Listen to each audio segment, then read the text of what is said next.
Welcome to EdBazaar, the K through 20 education content store.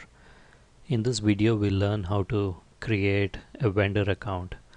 You will need a vendor account in order to create and upload content to EdBazaar so that others can purchase your content and you can subsequently get paid. Before we see how to create a vendor account, I just want to show a couple of things on the home page of EdBazaar. So you'll see we're on the home page here, and scrolling down you'll see we have the Norton secured seal. Clicking on that shows that the identity of this website is verified, that the site owner is Kulsara LLC, a limited liability corporation in the state of Texas, and you'll see that it's also passed the malware scan which is run every day. So on this particular day the malware scan was also passed, so something that gives a level of comfort about the security status of the site. Now from the main page, from the web page, to go to the store, you can either click on this image here that will take you to the store, or you could just type edbazaar.com/store, which will then take you to the store, which we see here. In order to sign up for a vendor account, you want to click on the sign up as a vendor. You don't want to click on create an account. That is used to create a customer account for a customer to purchase content on the EdBazaar site, not for a vendor to publish content or to post content on the web on the EdBazaar site. So as a vendor, you want to click on the sign up as vendor site link. So upon clicking that, it takes us to this particular page where you sign up by providing information to various fields. Anything with an asterisk as a mandatory field. And let's go about populating these fields and creating a user account. So I'm going to use a username of Josh Patel,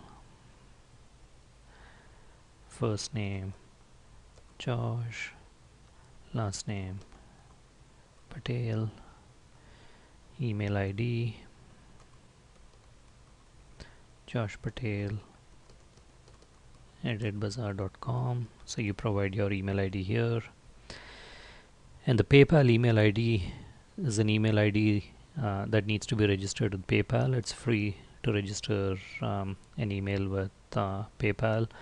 This email ID is what we use to pay you when your content is purchased by others. So PayPal is a primary means of paying vendors.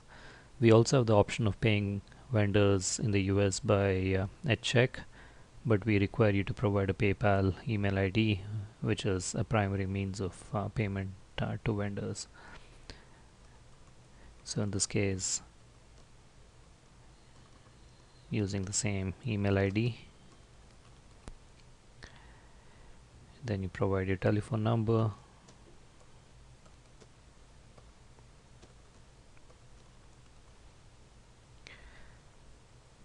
and scrolling further down, information about your company itself. Many of you may not have a legal company, so in this case you might just want to say Josh Patel's Ed Store, or whatever you wish to call your store. Address,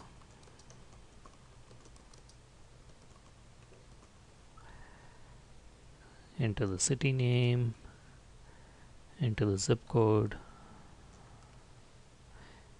the country, in this case United States, and the region, Texas.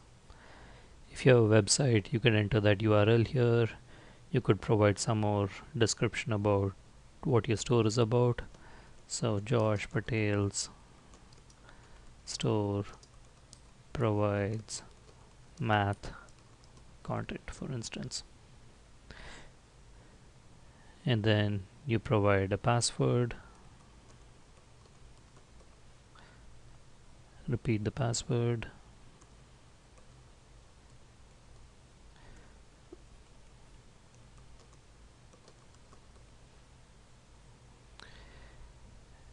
and then you need to agree to the terms and conditions and click on continue. So I agree to the terms and conditions here,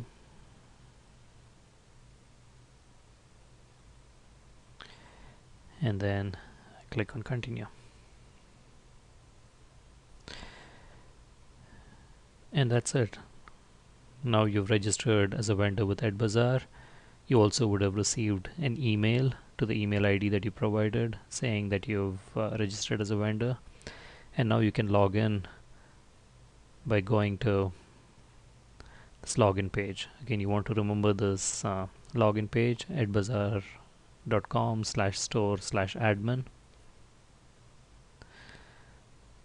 And once you enter your username and your password,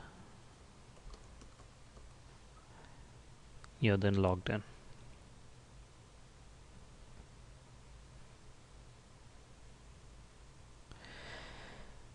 So once you're logged in, you get to your admin page. This is your admin page. So you'll see that you have information about your store, the total sales for your store, the total sales this year in your store, total number of orders for your store, total products in your store. Currently everything is zero since you don't have any products and we don't have any sales. But as you start to build your products, as you start to get orders, as you start to sell products, all of these start to get populated, and you can then monitor your store through this particular interface. You have various tabs, personal details. You can go and update your profile. Clicking that, you'll see we have all the profile information that we just entered, and then we see all the information that we entered. You can scroll down and update any of this information if we so desire. One useful piece to add here is your an image for your store itself. So you can click on browse files and you get this particular interface. You want to click on upload here, and then it goes to your local folder. And let's say I want to have this as my store's logo. You might want to use whatever logo you wish to create, and it says your file has been uploaded, and then I select that file. After uploading it, I select that and then double click on that, and you'll see that the image is now here as your company logo. So once you've done that, you want to click on save, and you've updated your profile successfully by adding the logo for your store here. You'll see various other tabs here. You can run reports on viewing of your products, purchase of your products, various kinds of orders, transaction. And one important tab is the Add Contents tab. When I click on this Add Contents tab, this is the way you would actually create and upload content to the store. So the link that you really want to follow is the second one, the create new add content using the editor.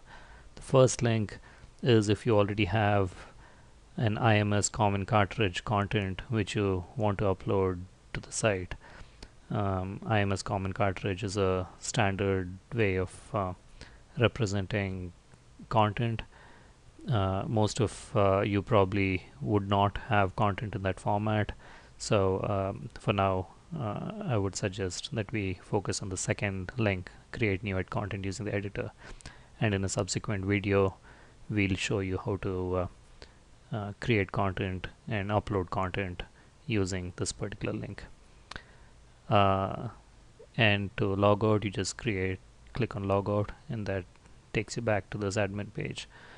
One thing that I just want to highlight here is when you go to the store itself, www.edbazaar.com/store, while logging in as a vendor, you want to make sure you don't use this login link. Again, this login link that you see here is for logging in as an end customer. So if you logged in as Josh Patel here with your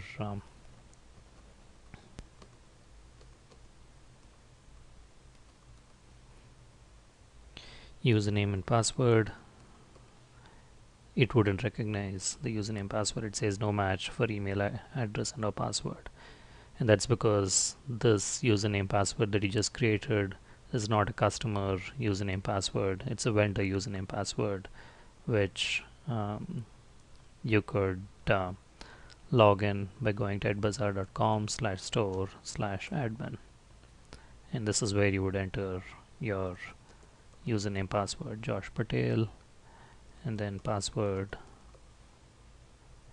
and I click on login, and that takes me to this vendor administration page. So thank you very much for listening to this video, and check out our other videos on EdBazaar.